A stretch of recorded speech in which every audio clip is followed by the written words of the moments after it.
There's also a way to move the entire canvas, so you're not bound by the edges of this display. If you need to write more than you can actually fit on here, if you select this hand tool down here, you can actually move the entire canvas. So you have an infinite amount of space to work with.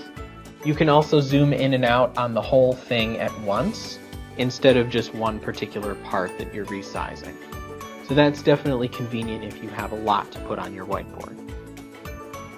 Now, once you've written something, you'll probably eventually want to erase it. So I'll walk through 3 different options for how to do that. The first one down here is the eraser tool.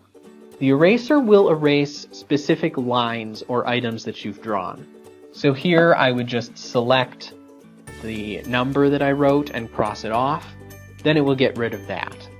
There's also a shortcut that you can use really quickly without switching to the eraser tool.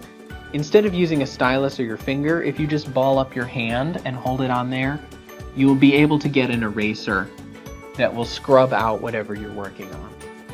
And then there's one more option. If you've written just so much and that would take too long, you can go down here to this trash can, tap that, and delete the whole thing.